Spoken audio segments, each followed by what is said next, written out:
Today, let's talk about Oly-Fun material and some best practices for working with it. Welcome, I do sewing and DIY related content, and today we are talking about Oly-Fun material. So this is fabric that is actually created from Fairfield World, if you're familiar with their stuffing material such as like polyfill. So this is coming from the same company, and this is an outdoor water resistant material if you would like it to be. So you can use this for outside projects or inside projects, and it comes in both this metallic as well as multiple different colors just for this type of fabric. And the interesting part is this is a non-woven material, and like for this blue, for example, you can tell there's not really a right or wrong side, whereas for the metallic there's a very pronounced right side, which is that metallic side, and then the wrong side is the white side. So this actually has a lot of different uses. I've made a couple things with it this year, including a chair cushion and then also some pillows that worked really well for like an outdoor seating area. But you could also use this for different types of bags. You could do it for wreaths. Just with these holiday seasons coming up, I thought it would be a really fun time to talk about it, as this comes in a lot of different colors as well.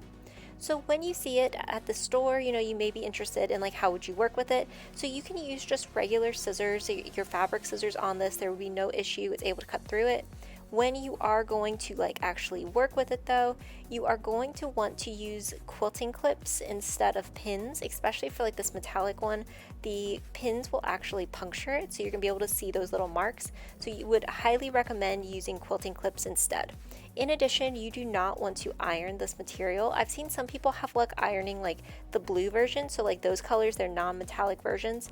But if you try to iron like the metallic one, there's a good chance it's going to melt. So if you're doing any sort of ironing, be sure to do it on low heat. Now for your sewing needles, you can just use a universal needle. There's no reason to use a stretch stitch.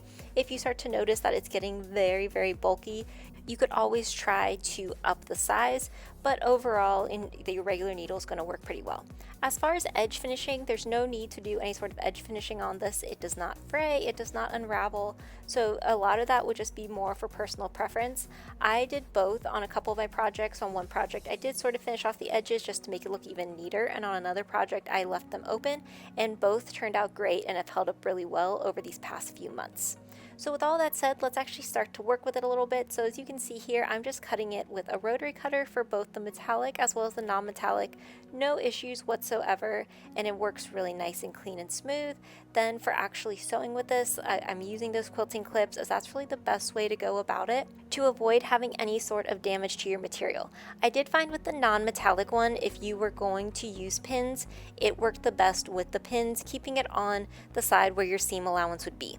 So here's what it sort of looks like when you start sewing everything together. I thought that it came together really nicely. Of course, stuffing was helping when I was making this cushion. So I'm just kind of showing you different clips of working with it.